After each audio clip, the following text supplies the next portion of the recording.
Shalom Talmidim. This is the video about making a construct chain definite. How Hebrew makes a construct chain definite. But first I want to review what both of those things mean. So what does it mean for something to be definite? In Hebrew and in English, something is definite if it has the definite article. In English, the definite article is the word the. In Hebrew, the definite article is just a letter, but there are three signs you'll recall. The three signs are the presence of a hey, followed by a patach, with a dagish forte in the following root letter. So if it was going to say the house, you would say ha bayit. Habayit. Habayit. Hey with a patach and a dagish forte in the following letter. So that's definite. Without the definite article, the word is indefinite. But there is no indefinite article in Hebrew. In English, the indefinite article is a, the letter A, or n, A-N. So that's definite. A construct chain, you'll recall, is a string of at least two words, but they can be very, very long. They could be multiple words, 5, 6, even 7 words long. But it's a string of nouns. They're all nouns.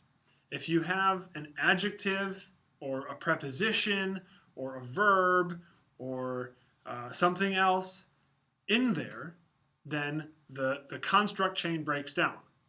The construct chain can only be made of nouns. And if anything comes between those nouns, it breaks the chain. So for instance, the example that I'll use throughout this video is Ish Elohim. Ish Elohim.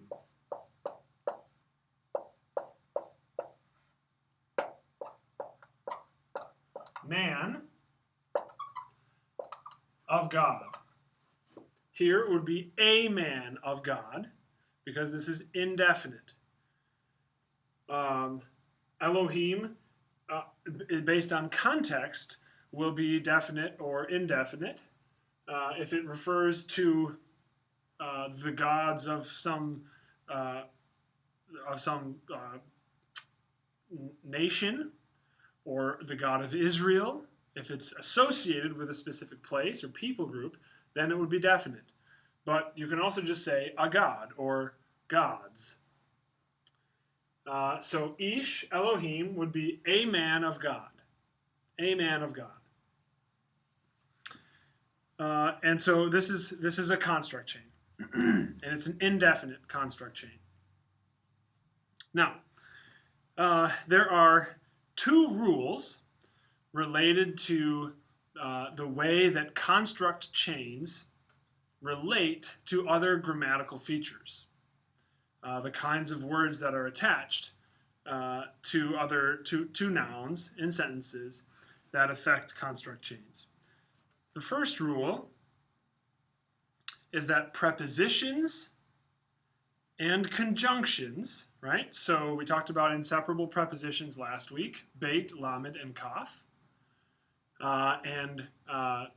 Also mean, the preposition mean, from or away from, can function as an inseparable preposition. Inseparable prepositions can be attached to only the first word in a construct chain. If there are 3 words in the construct chain, in what you think may be a construct chain, let me say, and there's a preposition on the second word, then you do not have a construct chain. But if there's a preposition on the first word and then just a string of nouns beyond that, then that is a construct chain. So prepositions and the conjunction can be added to only the first word in a chain for it to actually be a construct chain. So for instance, here we have our example, Ish Elohim. This is a construct chain. Now if I add a preposition here, the preposition lamed, Le'ish ha-Elohim, the construct chain remains. It's unaffected. This would be to a man of God, right? To a man of God or for a man of God. It could be a part of the sentence. For instance, you don't know these words yet, but Vayomer le'ish ha-Elohim, le'ish Elohim. And he said to a man of God, right? That could be the context in which we get a sentence that has a preposition on the beginning. Or he gave it to a man of God, or something like that. Again, not definite. This is an indefinite sentence. But if this was, instead of le'ish ha-Elohim, if this was ish le Elohim, this is not a construct. Sorry, it's a little close there. This would be a man to God, or a man to a God, or a man for a God. But that's not a construct chain. You'll recall also, I forgot to mention this, that in a construct chain, what we do in English is we have to add the word of between the words in a construct chain as a way of rendering the relationship between the nouns in the chain into English. So the construct chain could be called an of relationship. It creates an of relationship. And the preposition breaks that of relationship by adding a different word, a prepositional phrase here, to a God. Okay, that's the first rule. So prepositions and conjunctions can only be attached to the beginning of the first word in a chain for it to remain a construct chain.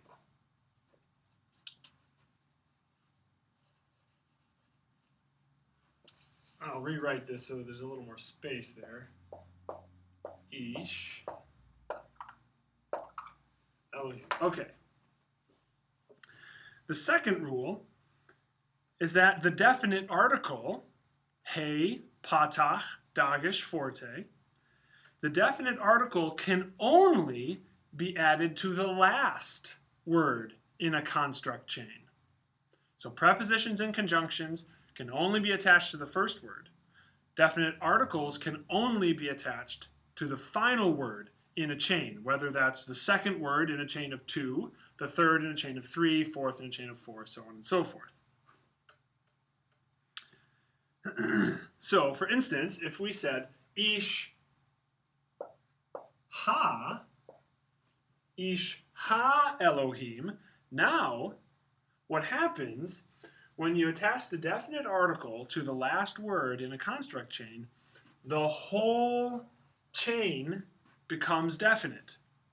The whole chain becomes definite if the last word is definite. Okay, so the definite article, or if the last word is already definite by virtue of it being a proper noun, the word Adonai, or a name, or the name of a place, or whatever. So if the last word is definite, that definiteness sort of reverberates through or echoes through the whole chain, making the whole chain definite. So this would be the man of God, or perhaps the man of the God, but that generally is an unnecessary. We don't have to put it, if the word is Elohim, God, it's referring to generally Adonai. So it would be the man of God, which is the name of, one of the names of the prophets in Israel, particularly throughout the book of Kings. Ish ha-Elohim. Okay, but if we have, for instance, and let me say, The reason that this hey, the definite article here, is pointed with a comets is because the aleph, as a guttural letter, rejects the dagesh forte, resulting in compensatory lengthening. That the patach, that is the normal pointing of the definite article, lengthens to a comets, which is a longer vowel, a longer ah vowel. Same thing happens here because the first letter is a guttural. So if we had ha-ish, ha-Elohim, now we do not have a construct chain because the definite article can only attach to the last word in a chain. If it's the first word, it would be the man, the God. So maybe the man, comma, the God. Context would determine what would be happening, and this is an unlikely sentence, so maybe it's not a great example. But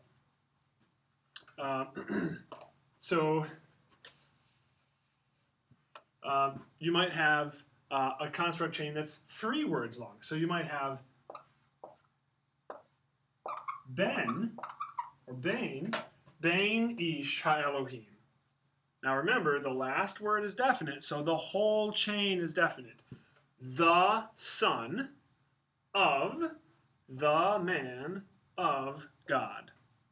So this is a 3-word construct chain, and the chain is definite. You could have a chain that has even more words in it. You might have, an example could be Yad, Moshe,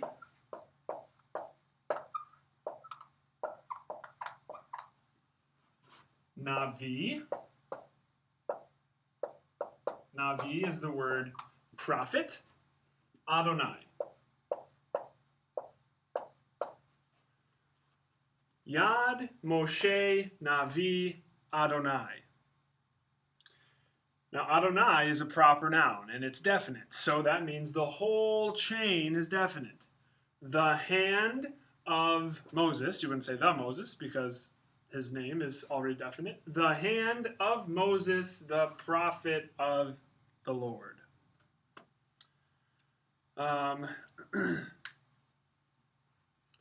Actually, in fact, this could is more likely 2 different 2-word construct chains, so maybe not the best example to use.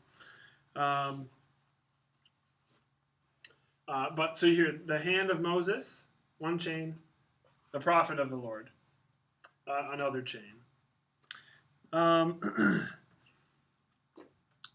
Now, this video is related to page 31, which is in chapter 3, which we skipped in order to, because we did chapter 4 and chapter 3 out of order, and you didn't know what the definite article was when we covered chapter 4, I think. Maybe I'm getting my chapters mixed up, but this is on page 31. And there is some confusion at the bottom of page 31. There are 3 sets of 2 examples, and you might be confused as to what's being communicated there. So let me tell you, what's happening there is that the first example of each pair is a legitimate construct chain. The second example of each pair is not a construct chain. It is perfectly acceptable grammatically, but they're giving you examples of either the conjunction vav or a preposition or what have you coming in between the 2 words, thereby breaking the construct chain. So they're both perfectly legitimate sentences. It's just that the first example in each of the couples or each of the pairs, the first example is a construct chain. The second example is not a construct chain. Okay, so hopefully that makes that more clear. And that's making the construct chain definite.